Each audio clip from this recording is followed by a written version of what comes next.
everybody, I'm back. It's been 2 weeks. It's been tempting. It's been so tempting to do a short video here and there, but I figured I'm just gonna relax and lay low, and I'm glad I did, but here I am.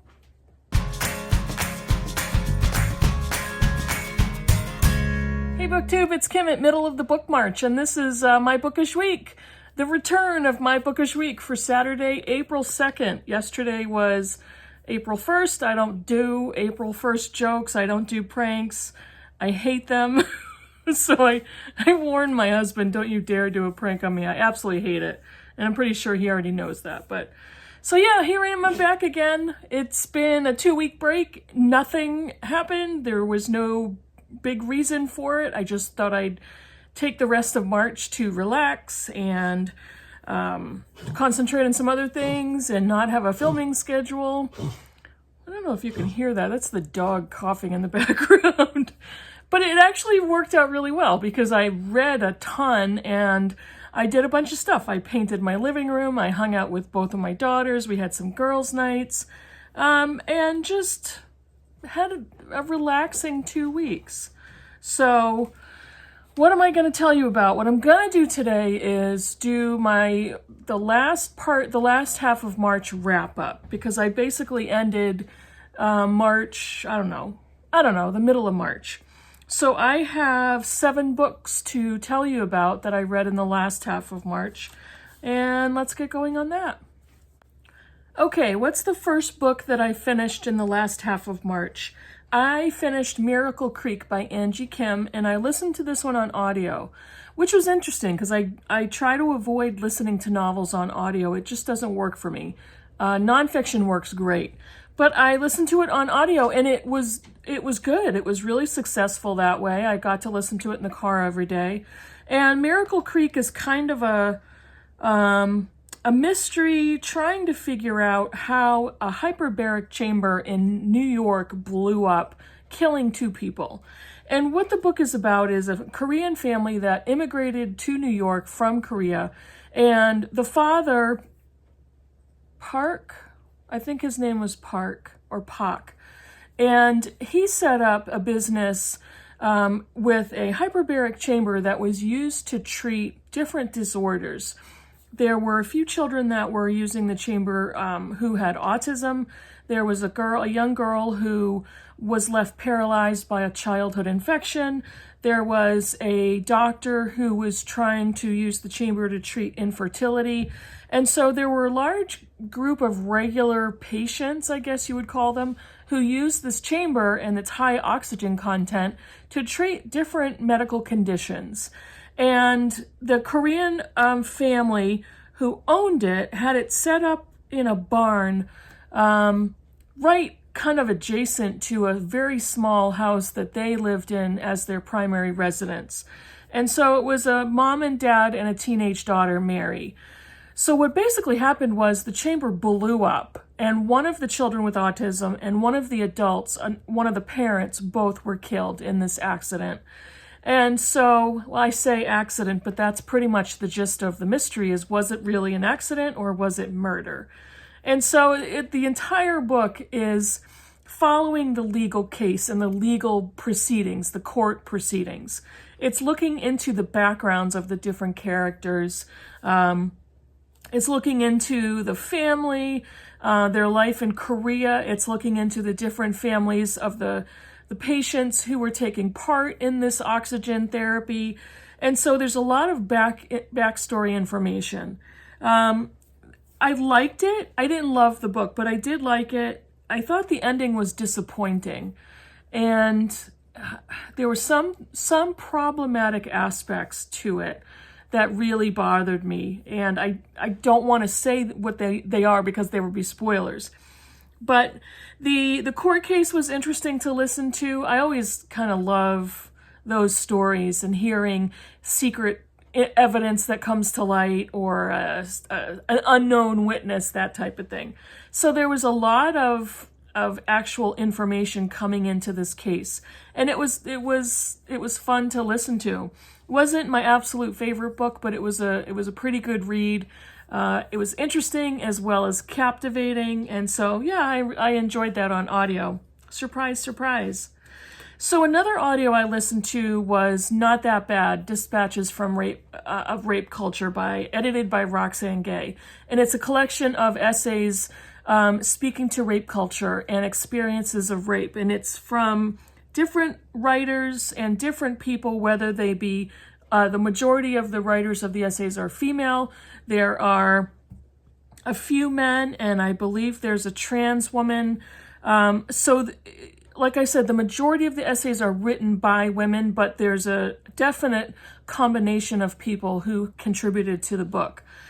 And what was most important for me to realize while reading the book is the essays are not all talking about rape experiences.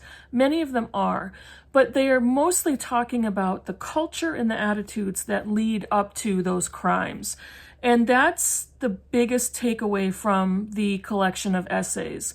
What causes rape culture? How does it develop in a modern society? It's always been around and it's really never gone away. But what in our modern society speaks to why this is continuing to happen? What attitudes are changing or are not changing?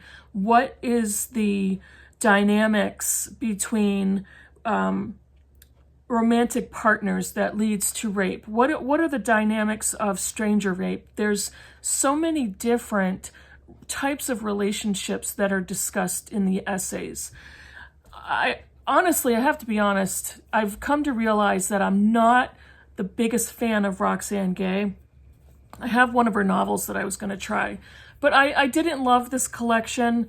Not because it's difficult to read, and it is. It was difficult to listen to, but there were some parts of it that were very satisfying to hear their story, to hear these people's stories coming from their own voices. So that was really powerful. But I didn't love it. There was a lot of repetition. There was a lot of creative additions to their stories that I don't think worked every time. But it's definitely a worthwhile read to learn more about the concept of rape culture and to hear those different perspectives. The next book I finished was Farthing by Joe Walton, and this was a buddy read with Britta Bohler, and we were reading it kind of for March Mystery Madness, and this is the story of the Farthing set in an English countryside home estate.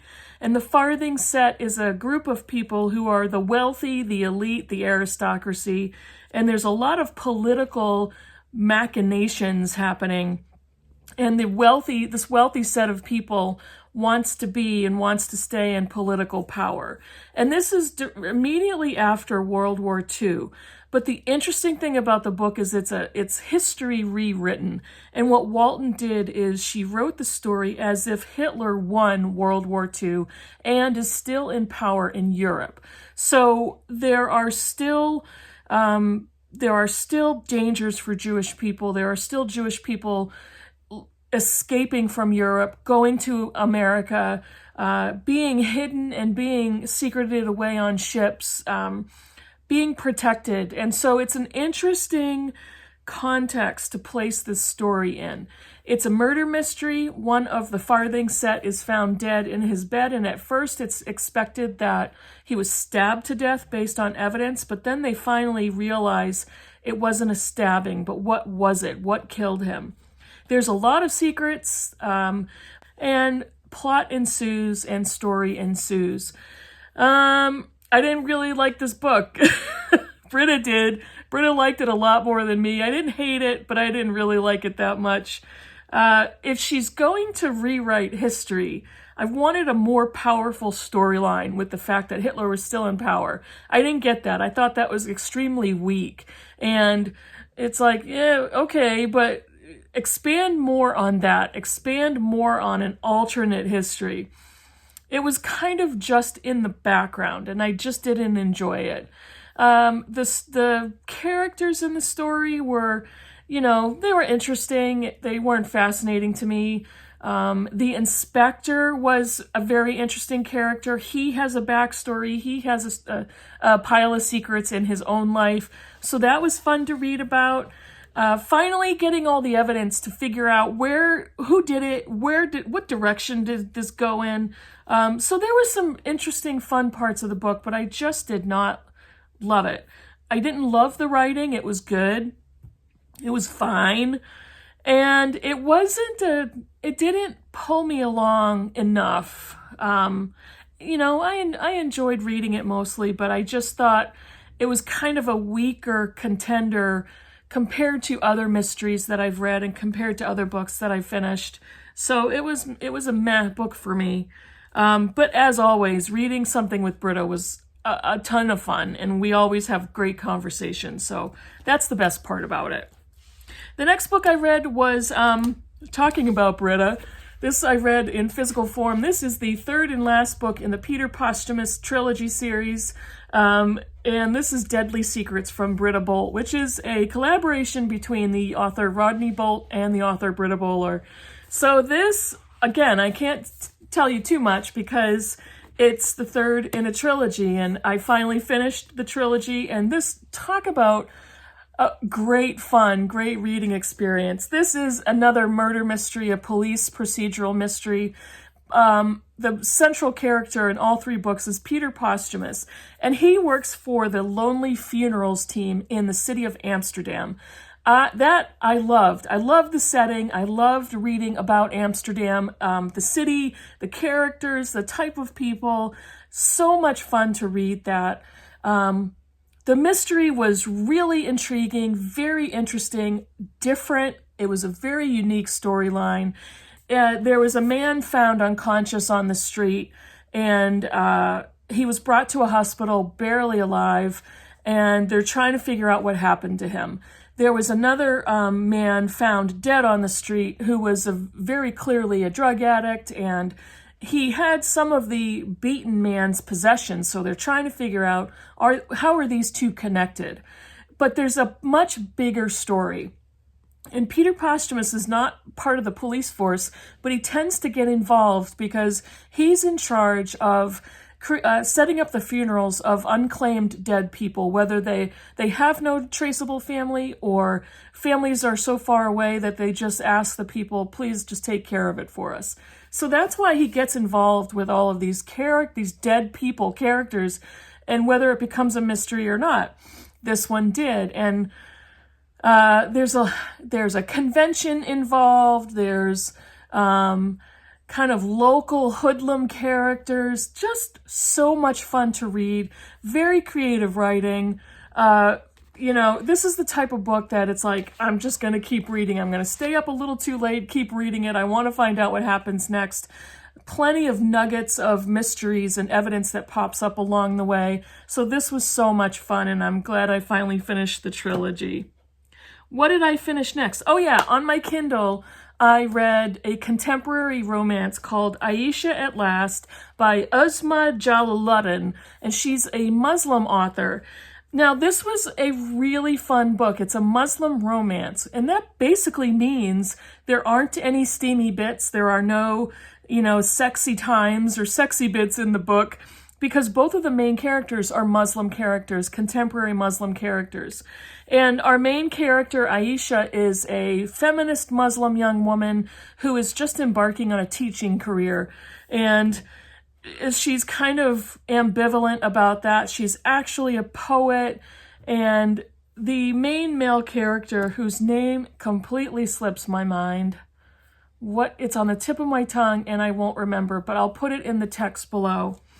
He is a very faithful traditional Muslim man. So he works in the computer department and the IT department of a company, and he dresses as a traditional Muslim man would dress. And so he experiences racism and prejudice on the job. He is in his late 20s, and his mother is trying to arrange a marriage for him, pressuring him into meeting a young woman. He really would like to meet a young woman, and Aisha on her side is around the same age. She's so caught up in what she wants to do with her life, she's not really thinking about meeting a guy. Her friends and family are trying to push her to meet somebody. And it's a contemporary romance, so it's kind of, they meet each other. It's not a hate to love, it's kind of a dislike or an annoyance to love story. And it was charming. It was so charming. So many different characters, reading about this very big Muslim family and the interactions, reading about how the process of arranged marriage happens, what the characters, how they're treating each other, and how their relationship starts to warm. And there's a lot of discussion about religion and their faith and how traditional each character is. It was so charming and so fun to read. I really enjoyed it. And it was a little surprising, but and the book is also billed as a retelling of Pride and Prejudice. And it's kind of maybe in a very light, surface level retelling. But there was enough of that kind of sprinkled into the story that I could see where they were talking about. But I really enjoyed this book, and I'm going to probably pick up her next book. And actually, I think I already have it on my Kindle, and I'll probably enjoy that one too. What's next? This video might go a little longer than my normal videos, but hey, I have a lot of catching up to do. So the book that I was reading for March of the Mammoths is this Le Guin volume. It is the Hainish Novels and Stories, Volume 1 from Library of America. And this has 5 of her novels plus a collection of stories. And the first novel is Roxane's World, and I finished that one. It's a novelette. Is that a word? It's a novella.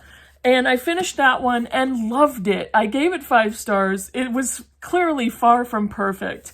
And what's interesting in this book is at the end of this book, they included introductions to each of the novels. And I read the introduction to Roxane's World, and Le Guin herself wrote that she could see clearly where she made mistakes in the story and in the text, where she had name mistakes and name errors and spelling errors.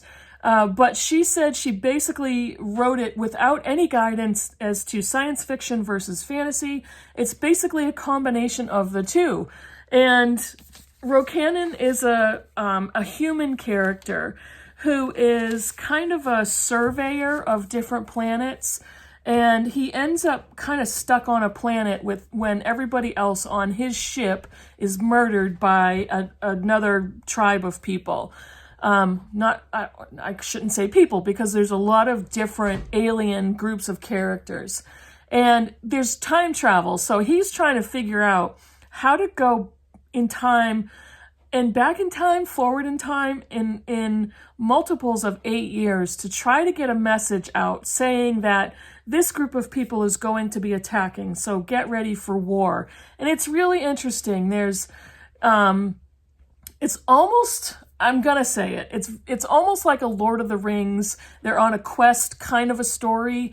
He forms this group of travelers with himself, and there is a big jewel involved, a kind of a sapphire type of a necklace. I loved the story, and I said it's far from perfect, but I loved it. I was just hooked from the very beginning. Her writing is fantastic. And I'm continuing in the second novel, Planet of Exile, because I'm going to get through this book. I clearly did not finish this whole mammoth in March, but I'm still reading it, and I will continue to read it. What else? Oh, the last one I finished, I think I just finished yesterday. This was another Kindle book, and this is called You'll Never Believe What Happened to Lacey, Crazy Stories About Racism. And this is written by Amber Ruffin and her sister, Lacey Lamar. Amber Ruffin is a comedian and a comedy writer and contributor to Seth Meyers' Late Show, or is it Seth Meyers' Late Night? Something, the Seth Meyers Show. And she wrote this book as kind of a humorous, ironic look at the racist experiences that her sister Lacey went through and continues to go through on a very regular basis. She's coming at it as a comedian, so it's very humorous, but at the same time, I'm reading all of these, she breaks it out into different stories. And I'm just shaking my head going, I can't friggin' believe this is still happening to a black woman in the 21st century. It's not even microaggressions, it's outright racist aggression that Lacey is experiencing. And this is taking place in Omaha, Nebraska, where their family lives and where they're from. And Amber Ruffin is very clear. This is a very white area of the state that they're living in. And definitely a lot of black communities, but so many times Lacey is on the job, in the workplace, in social situations where she is one of few, if any, other black people. And the things that she has to bear, the things that she has to listen to from white people that feel free to just outright say these things to her, or they are outright conspicuously aggressive, it's frightening and it's maddening at the same time. So that's the basic gist of the book. And what happens throughout is Lacey is in these situations where she has to educate, or she educates white people after they've said something completely racist and unacceptable. And she's unfortunately put in that situation where she will try to talk to somebody, a white person, in a patient way, and it ends up being a poor white person experiencing white fragility and often ending up in tears. And Lacey's lost so many jobs because she's been fired from different jobs for being problematic or difficult. She has walked off so many jobs for just the very conspicuous, angry, racist behavior directed towards her. It's frightening, and it's just unbelievable that she has to endure the things that she has to endure. It was a great book to read, to really hear what the everyday experiences are for this young black woman and this black family. Really enlightening, maddening, but I would definitely recommend, if you want to read something that's got a lot of humor interspersed with contemporary experiences of racism, it's a really great book to read. So that is it for everything I finished. So I'm going to very quickly show you what I'm currently reading. Again, I'm currently in the Le Guin volume. I'm reading Planet of Exile currently. And I am listening to Stranger Beside Me by Anne Rule, the crime novel and kind of a biography almost of Ted Bundy. And this was published by Rule in 1980, one of the best and most well-known true crime books ever. And then I am about to embark. I've just started to dip into the first part of Lolly Widows by Sylvia Townsend Warner. And I've had this book for a while, but Britta Bohler finished this and loved it.